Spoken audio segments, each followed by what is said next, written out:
Live from the Panera Studios, it's the Reading with Robin show, brought to you each week by my friends at Panera Bread, where 100% of their food is 100% clean.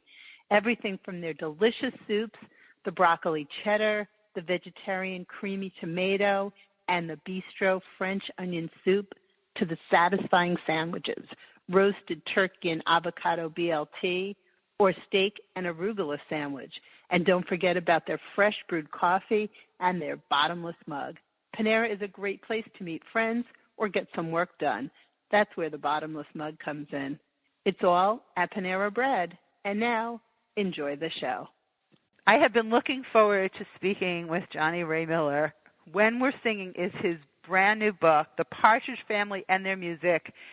Johnny and I have gone way back for like weeks, so we're old friends. He has been an aficionado of the Partridge Family television program and their music from the show's beginnings. He is a concert and theater producer, actor, director. We have a lot to talk about. And Johnny has produced and directed live theater for more than 25 years, has presented live concert performances by David Cassidy, Davy Jones, and many others. Miller also has experience in the film and TV industry as well, having worked on Desperate Housewives, Rules of Engagement, King of Queens. I still watch King of Queens. I love that. I watch that right after Ray every day, which is why I'm not up on a lot of current TV. And When We're Singing is a labor of love, an amazing, anybody who is a Partridge Family fan, grew up in the 70s and knows that Friday nights meant only one, well, it meant two things. It meant the Brady Bunch, and it meant the Partridge Family at 8:30. And this is a treat of a book. I'm thrilled to have him on the show. It's a really long intro. Welcome, Johnny Ray Miller. Thank you so much, Robin. I'm so happy to be here. Well, we talked offline. I'm thrilled to have you here. We talked off air, and I was just remembering that we met through a tweet, as many long and meaningful relationships begin. And I said, how did I miss this book? And this, I'm such a Partridge Family freak. And also the concert, David Cassidy's concert, is coming where I live here in Rhode Island this Friday. And we bought the tickets last fall. Everybody, was excited about it. And in preparation for our interview, I watched a bunch of old episodes. I listened to the music, and it just brings you right back. Yeah, doesn't it? Unbelievably. It's like going home, right? It is like going home. Oreo cookies, dunking them in milk, and listening to that music. That's right. Who says you can't go home again? Home. That's and I still so have true. Right? And do you have your albums? Did you save all yours? Oh, are you kidding me? Yeah, I have my original versions, that my parents bought me when I was a kid, and then the countless copies that we buy through the years, the CD versions and everything else. Oh, there's certain songs, and they take you right back, and if you're in the car and they come on, you're just like, oh my God, they're playing this, and the Partridge Family, and also I'm speaking to, Reading with Robin is everywhere, but I locally am in Rhode Island, and Partridge Family has its roots, being modeled after the Cowsills. So there's a particular pride in the mania that is David Cassidy and the Partridge Family. So because the Cowsills originated out of Rhode Island, right? They did, in Newport, Newport, Rhode Island. And when I moved here to Rhode Island, that was one of I learned about the Awful Awful from Newport Creamery. I learned that Rhode Island was the costume jewelry capital of the world. We have a lot of corrupt politicians. I figured that out quickly. And that the Cowsills were from Newport. So, right. You have to pass some sort of test. They let you in, and then you have to share these facts with people as you come to greet them and, bring them into the Rhode Island Center. So this book also you did as a Kickstarter. So I know what this is. Not everybody does, but please explain to the audience, what that means and what it was like doing this project. Well, it's interesting because when I finished the book, the people I met along the way were super supportive, and one of them was Ken Sharp, he's the author of, many books, and he's a musician and has CDs out there, and a big David Cassidy Partridge Family fan. And I was talking to him. He had some interviews that he had conducted with Wes Farrell and Tony Romeo before they passed away. And it was a David Cassidy fan club president who connected the two of us because she felt that, he could be a big help to the book.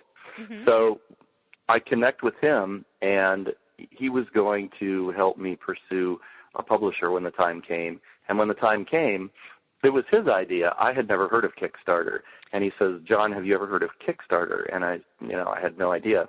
And so he starts to tell me Kickstarter is this website out there where you can go to raise money for whatever your project is.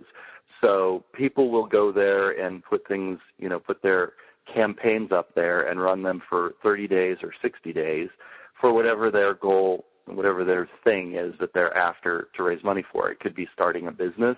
It could be doing an independent film. And in my case, it was to produce a book. So I have a strong background in fundraising, so I knew how to do that from working in the theater. And I thought, it wasn't really, originally I didn't think it was something I wanted to do.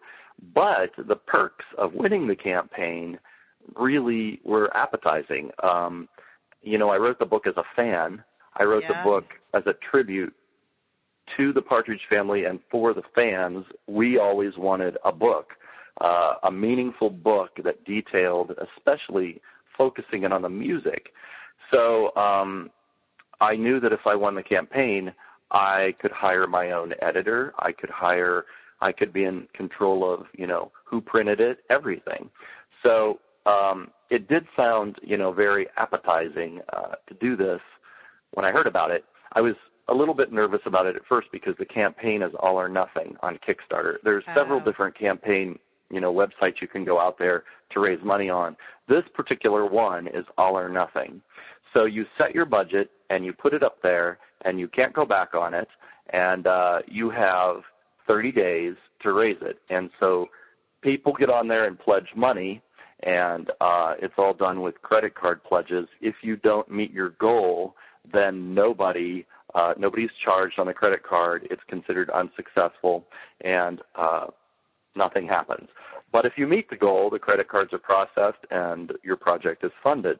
And so we spent 9 months just getting ready for that campaign. I knew that the Partridge Family fans were going to be really supportive of it. I had no idea how much support I would get from my home community and family and friends, and which is what Kickstarter said in the beginning. They advise that, a big chunk of your support comes from your community. And they were right. You just have to be very aggressive about reaching out to them. I was going to say, how do you reach out to them? Because I know that also people will go on Kickstarter and search for projects that look meaningful to them. And it's interesting. I'm so glad that you're explaining this, because while I understand the concept, I didn't realize it was an all or nothing. So if it's a go, people are really into your project. It's not right. Like, okay, well, I'll just take this little bit of money and I'll do something else with it that's relevant. No, it's all or nothing. Right. I like right. that. Yeah. Well, I'll tell you what was really challenging about it. Once it gets rolling, once you launch, it's just like pedal to the metal for 30 days. I never would have dreamed it, because I thought, why run it for 30 days? Why not run it for 60? A Kickstarter actually advises you to go with 30 over 60. And you would think having more time would be more beneficial. But the fact is, the momentum would potentially, in my opinion, would potentially die after 30 days. It's hard to keep that momentum rolling for 30 days. So every day became a challenge to get it out there. So I had press releases ready to go when we launched. Now my local community supported me with that because, I'm right here, I'm local, they know who I am. But out there in communities where I don't belong, basically the response was, we don't do Kickstarter campaigns because there's so many of them. But if you win, call us and we'll do a story on your book and all of that. But cool. So I didn't learn any of that till I launched, so it was too late to have a backup plan for that. So I would just constantly reach out all over the internet every single day. I was very aggressive about getting out there and getting the word out and staying on it every single day. And pretty soon word starts to spread, and then people, even in the newspaper business, the thing that carried this is kind of the amazing thing about this, is that you come along and you find somebody in a position, say an editor at a newspaper, who's a Partridge Family fan. Yeah. And that was the thing. Everywhere I would connect, there would be somebody who would step forward and go, I was a huge Partridge Family fan. And they'd get on board and they'd do everything they could to help you. So it was kind of the theme of it, getting the word out to those people and finding them. When I got close to the finish line, we finished. It was very nerve-wracking, and we crossed over the finish line 3 days early, but it was not an easy ride. There was a lot of stress involved in meeting that deadline, and once we did, we could breathe sighs of relief. And we actually went over our budget. We raised, we won at 104%. And so we put all the extra money into expanding the photo pages, the photo section in the middle, which is exactly what the fans wanted. Oh, my goodness. These photos, and I'm on the phone with Johnny Ray Miller. His gorgeous. If you are a Partridge Family, you must have this book. It's called When We're Singin'. I love the title, The Partridge Family and Their Music. And it brings back so many wonderful memories. And this is the kind of book, if you're a fan, you're a fan. And everybody is either a fan or they knew a fan. It's just a beautiful gift and to give yourself and to a friend. And you can go to whenwe'resingin.com for more information. And you can order right there, right? Yeah, that's right. You can order right there. But these pictures, the first one is that first iconic, gorgeous album cover, and then I still have mine as well, and the few. And I think, did we have trading cards? I feel like we. Oh yeah. Okay. There were 3 sets of them. Mm-hmm. Okay. I wonder if they might be with my baseball cards somewhere with the gum. But it was just knowing that Friday night was coming and you could watch these shows. It was, connecting with the family and the all of the things that would happen and the way the music sort of, just tied the whole thing obviously together, and reading about how they were the original garage band. But it's the stories behind the stories, and you have a lot of there's David Cassidy without a shirt on. There you have a lot of the stories behind the stories. And also you interviewed, so now you had some of the information ahead you were talking about from Tony Romeo, and in the beginning when we were talking about Wes Farrell. And also you interviewed Shirley Jones. Mm-hmm. She was the first interview I had right at the very beginning, and she was just super supportive of this. She sat with me for about 2.5 hours, and at the end of the interview, she said, "John, this needs to get done." She said, "I'll do anything I can to help you." She was willing to connect me to whoever I needed connected to, and so the ball started rolling. The interesting thing about it, as I went forward, and even what I learned with Shirley Jones, was how they all had different worlds that they worked in. So Shirley Jones spent most of her time on the set, and she would go into the recording studio only to record her own tracks separately that were used. They were used and mixed into the albums, but very low, because her sound wasn't the sound that they were after. But contractually, she was part of all that. But her experience in the recording studio was very limited. She wasn't around all of them. So when I would ask her questions about Wes Farrell or Tony Romeo or the musicians, she wasn't in there for that. So then I realized I had to, find a connector to the musicians, and that connector was a guy named Denny Tedesco, who had just finished making a film called The Wrecking Crew. His dad was the famous Tommy Tedesco, who was one of the greatest guitar players ever, and he played on the Partridge Family albums. He was part of that Wrecking Crew era of musicians, and when I reached out to Denny, he then connected me to Hal Blaine, and Hal Blaine connected me to probably 30 musicians after that. Such a passion project, and I think that's not something. I mean, I think as a kid, I certainly thought that they were playing and they were singing, and as a kid, that's what it is. But then I think as I got older, I realized that David Cassidy certainly and Shirley Jones were musicians, and I don't think I ever thought Suzanne Crowe was a musician. I'm sure. Right. Danny Bonaducci, who's hilarious, always in the show, and Susan Day sort of playing that piano, the electric piano or whatever. But it's, when you look back on it, but I never really thought about that there was a band behind this. Yeah, I don't think any of us did.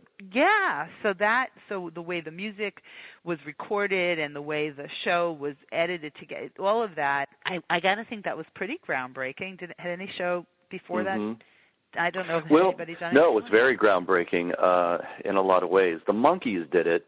It was the same deal with the Monkees, but kind of slightly different. There was background vocalists who worked on those albums and records that were also uncredited, and but there were, the Monkees eventually become their own band and play their own records. That was their struggle and their fight. With the Partridge Family, that was only David Cassidy's challenge to break out of the Partridge Family image and make his own records.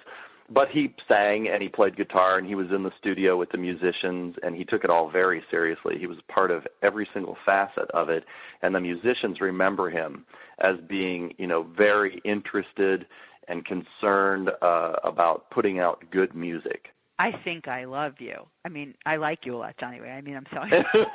I think the songs, but that song, I think I love you. I mean, who does not stop to just remember that and let it sort of wash over you? And so many of the songs, Yeah, what a great song. That one, Bonde Layla, and Point Me in the Direction of Albuquerque. I mean, you start thinking about all of the songs and then the episodes. You can just go down a hole with that, because when I was prepping, I watched a lot of episodes. Which was, right? I mean, it's just so great. And I always wonder and actually I posted on the Reading with Robin page, and I'm speaking with Johnny Ray Miller. His gorgeous blockbuster, When We're Singing, is available. Go to whenwe'resinging.com to order a copy. It's the Partridge Family and their music. But I posted on the Reading with Robin Facebook page, and I wanted to hear from the readers and the fans and choose some questions. So Sherry writes, they were all so happy and charismatic. Were there ever times when they just couldn't get it together? Because when you watch them, you honestly don't know who to rock with. So, a question about the background of them getting together. Yeah, well, what's interesting about that is you can't fake that. They liked each other. They all had on-screen chemistry together, and I think in most shows, as back then you didn't get as much behind-the-scenes revelation stories as we get now, because the times have changed so much. But that was one of those shows where everything jived. They all got along. And I would hear this over and over again from Shirley Jones. The executive producer, Bob Claver, talked about that. He said that was just one of those shows that was so easy because everybody got along and there wasn't any, as he puts, I think I wrote it in the book, there was no I want more lines or I want this and that. They had, in the very beginning, there was some jealousies that broke out with the kids, but in a way, it's kind of a cute story. Shirley, it's in the book, Shirley sits them down. She's told this story many times, where she sits them down and basically gives them a little lesson in show business and how to stick together, and that success is about sticking together. And they respected her a great deal. So that came and went very quickly in the early stages, and they had a good time. It's story after story of what they would do together. The young ones would play on the set together and run around the back lot when they weren't taking their school lessons and things like that. And David Cassidy bonding with Shirley Jones and Susan Day and the ones who were more his age. But they just, it just seems like there was a chemistry there that, I think they were so grateful for, and we are too. Oh, well, it does feel like that, and it's nice to know that what was happening on set and behind the scenes is what we were witnessing, because sometimes it's sad to get, well, this one wasn't really talking to this one. Of course, everyone wants to know if there was any romance between David Cassidy and Susan Day. That's the other most often asked question. Well, I'll tell you what, my book, I focused really tightly into the stories that they wanted to share. And one of the things, David Cassidy has written about that in his autobiography. And so basically when I'm asked that question, I kind of say, well, that's David's story to tell and Susan's story to tell. So you won't see that. Yeah, you won't see that one in the book.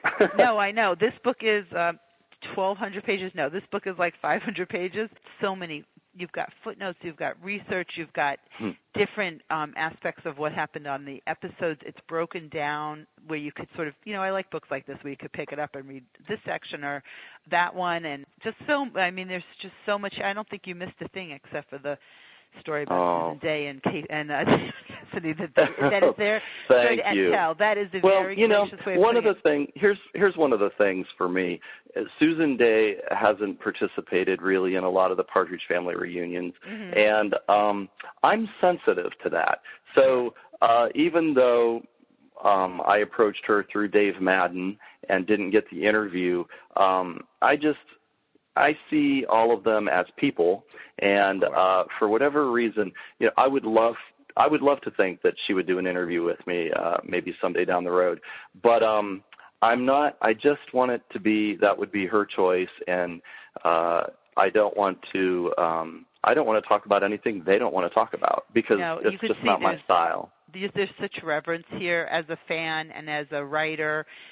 And I'm only doing the people's bidding because people ask. I'm just a conduit to which this inappropriate question is being asked. But I know, I know. Absolutely respect that. But what are some little known facts that you'd like to share that are in the? I mean, there's so many in the book. You have so much that Oh man. Found. Well, I'll tell you, one of the things that's getting a big reaction is the stuff about the bus. Well, that was one of my questions. Yeah. Yeah, everybody has always wanted to know whatever happened to the Partridge Family bus, and it was fun digging into that, and it took twists and turns like a soap opera. The story of the bus in and of itself could probably be its own book. Next Kickstarter, the bus. What was the story behind the bus? So what would you like to share about the and also that nervous mother on board? I mean, I feel like that was that what it was? Nervous mother? Did I get that right? Nervous mother driving. Right. But I feel like the ones that have come from that, baby on board, this on board, I feel like surely that Partridge Family bus started that whole thing. I think you're right. That's what it feels I think you're right. The bus, the bus is such an iconic thing now, and you wonder why they didn't notice that back then and save that bus.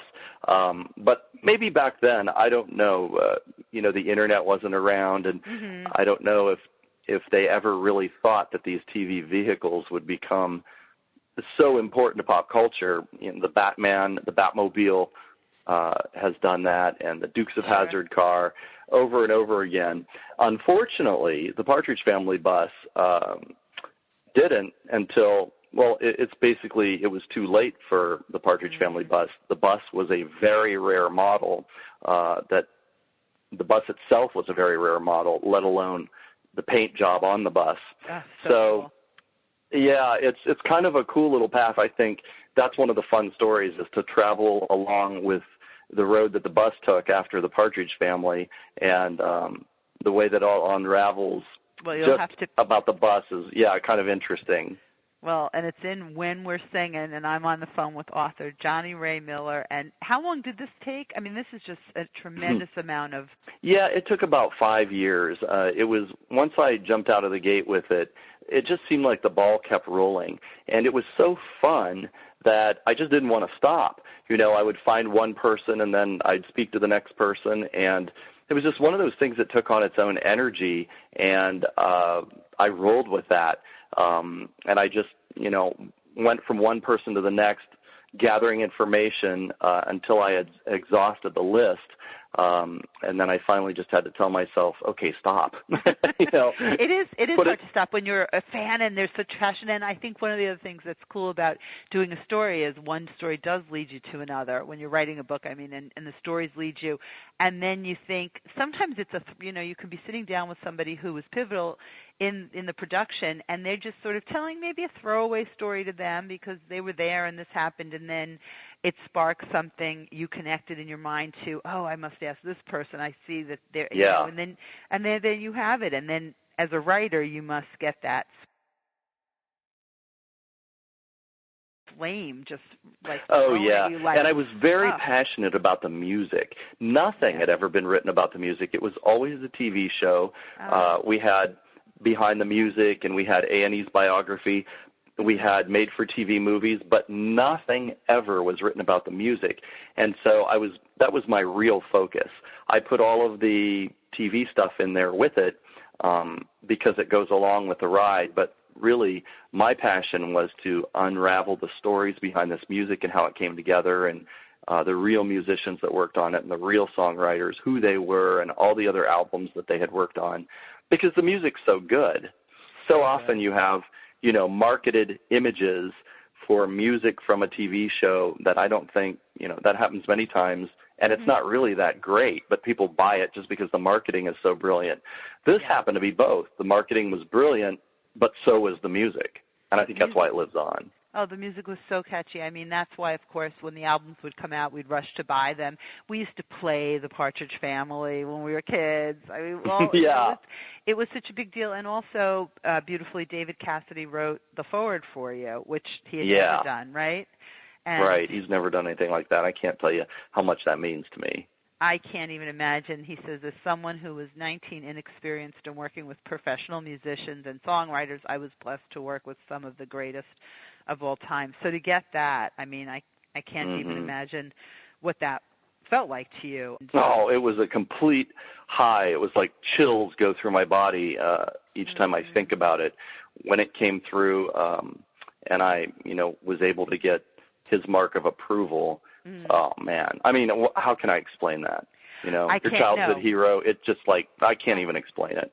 I'm excited for you knowing that. And it's when we're singing the Partridge Family and their music, and this iconic bus. And there have been so many, either fashion or artwork, and I look at it and I go, oh, they were inspired by the Partridge Family bus. Yeah.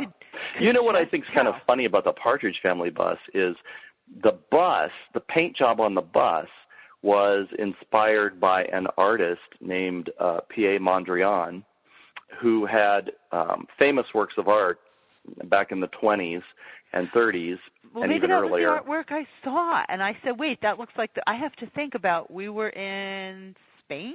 I forget which museum we were in, and I said, wait, I wonder if that's the artist. I'll crack up. Here I am. I'm sure. Oh, I'm sure it was. And one of the things I think is kind of funny is that I think the Partridge Family bus became so famous that young fans my age, I had never heard of P.A. Mondrian. So when I saw artwork as an adult, I thought it was, inspired by the Partridge Family bus. Well, that's what I'm saying. Yes, we were at one of the museums. I'm going to have to go look, and I said, wait a minute. That is, and I think Austin Powers, there were some outfits in Austin Powers that I thought, that looks like the Partridge Family. Oh, yeah.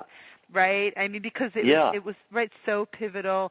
And I had a question. It was probably a simple answer, but why was it there are two Chris's, and why didn't they try and make the second one look even remotely like the first one? I have no idea why they didn't make the second one look like the first, but the reason there were two Chris's was because this is another one of those stories that I have to preface this with. It really gets me upset when they twist the story of this, which they did back in the day, and I think it was the marketers who did it to just sort of garner publicity. And it was at the expense of Jeremy Gelblax, who played the first Chris. Yes. And I spoke with him. He was a really nice guy. And the story is just it's not that dramatic of a story. Basically, he was a little kid. Yeah, he was a little kid, and his dad was offered a position on the other side of the country. And the interesting thing about the Partridge Family is that it was not an immediate success. The music was. The music jumped out of the gate, and I Think I Love You was climbing the charts and hit number one by November. But it wasn't until at least Christmas before the Partridge Family was picked up for its second half of its first season. Wow. So they didn't even it didn't jump out of the gate as a ratings winner. And so at the time, Jeremy Gelblack's dad had to make a decision, and he went to the producer and said, hey, do you think this show's going to take off? Because I was offered this job. And the producer could not tell him that the show would take off. And so he took Jeremy, and they moved across the country, and they got another Chris. So the story has always morphed a little bit in that, Jeremy Gelblack would fight with Danny Bonaducci, and so they fired him. No, that's not true. Yes, they fought, but they fought like little boys do. And they didn't dislike each other. They were just two little boys on a set. And Danny is the first one to say he'd pick a fight with anybody. He's the first one to say that. He was ornery on the set, and you can imagine little kids. But that story is like, it's a background story to what happened with Jeremy, which was simply that the show wasn't renewed, and his dad got a job offer, and so they left. I figured it was something pretty, basic, but I always, is when they switch characters, when they, the Darrens on Bewitched. I don't know why. I know. Right? Yeah. And they're both named Dick Sargent, Dick York. It's just bizarre when that happens, and the audience is just supposed to believe. And I don't think they address it. It's just, voila. So that's interesting. But yeah, Danny Bonaducci's character.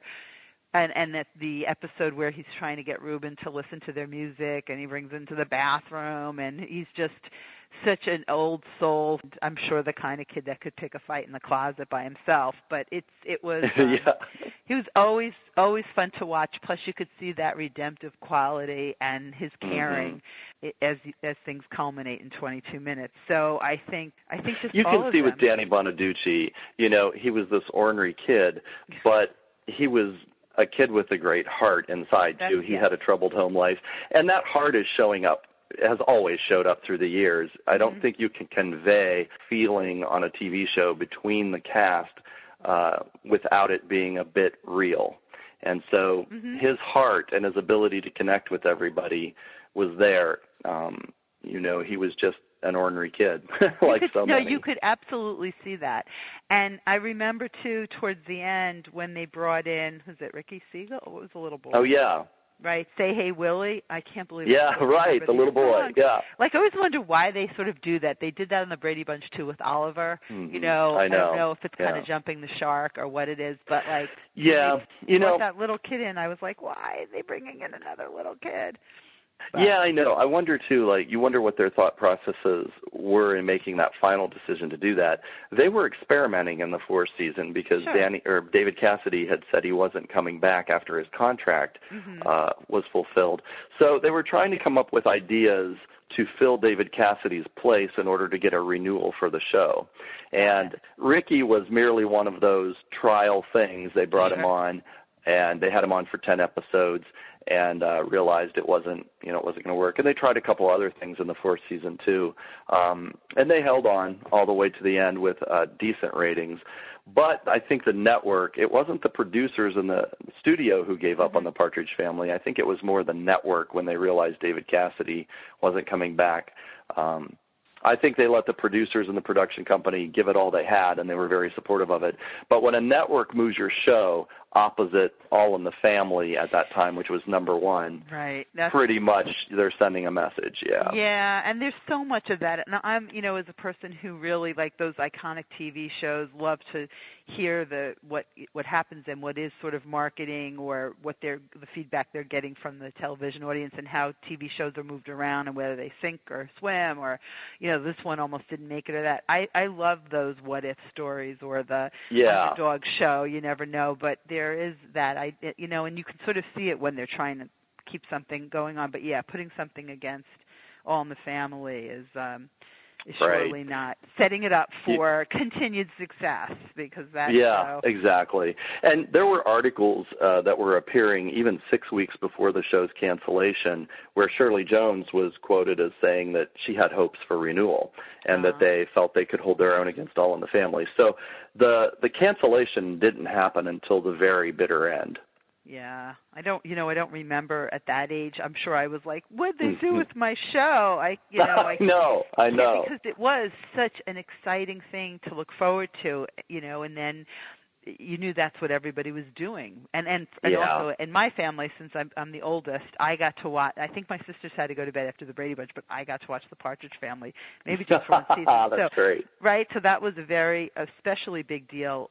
I know that's very hard to pick favorites, but if you had to pick a favorite song / episode, and I'm sure you get asked this, but I know it's a really hard question. You don't have. No, it's actually it's very crystal clear for me. I have been asked this several times. My favorite song is "My Christmas Card to You," which was the only original song on the Christmas album, written by Tony Romeo. I think it's way underrated. I think it's so sad it never got released as a single. And it should be, I think it should be on the Christmas rotation list every year. Yeah, David Cassidy. We could use some new Christmas music. I know. David Cassidy has said many times he always felt the same way. He just wished that song was out there every year being played on the radio at Christmas because it's such a great song. And my favorite episode is the Christmas episode. The cast pretty much all picks that one as well. That was a beautiful. I don't know which one mine was, but I'm glad I asked you. I loved when Lori had the music coming through her braces. Do you remember the one? This would be my other one I would pick in the last season where Keith doesn't have a date for his own party, and so him and Lori make a deal, and she agrees to be his date because nobody's going to know who she is. So she soups it up and dresses up like a Southern belle and terraces the heck out. Yeah, that one really rivals for me on the favorite episode list. I love that one. That was great. And also, of course, the one where, I forget what's her name, sings I Left My Heart in San Francisco and no one knows. She has no voice because she's cute. That was hilarious. And they figured that out, and they're all screaming for her. Oh, I could go on and on. And I know. And before I let you go, because obviously this is incredibly timely, and not to bring it to a downer note, but there's been news about David Cassidy just as recent as last weekend. Like I said, he's coming to do this concert in Rhode Island on Friday, and you've been to the concerts, and your book is selling out like crazy. So we have to acknowledge it. It's sad. Yeah, it is really sad. It's very bittersweet and shocking for many to see what he has to face at such a young age. He, of course, everyone knows he's announced that he has early onset dementia, and it's heart-wrenching. He's only 66 years old, I was there Saturday night at the Agora Hills concert, and then again last Sunday night at the Santa Barbara concert. And I'm flying back home Monday, and I'm in my car driving home when I read these announcements that he's coming public with this onset dementia. Man, what can you say? It's so sad, and it affects. I think the thing that kills me about it is Alzheimer's and dementia. It just affects everybody around. When you love somebody who has that, everyone is so affected. The person going through it has got their own struggle. The family around them has to deal with it. When a celebrity that you love, like David Cassidy, has it, now your whole fan base out there is kind of sitting in their living rooms in shock going, but wait, this can't be real.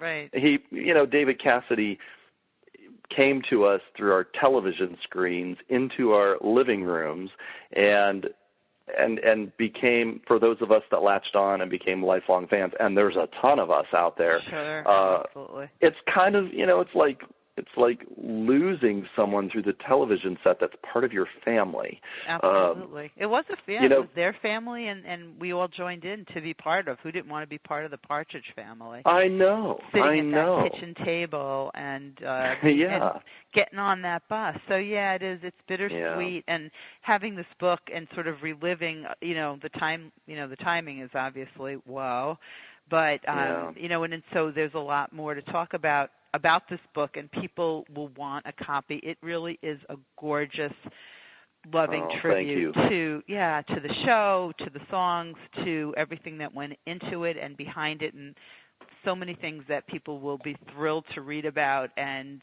revisit and share with their kids. I mean, these shows live on, and there's something really poignant, and it's When We're Singin'. I feel so.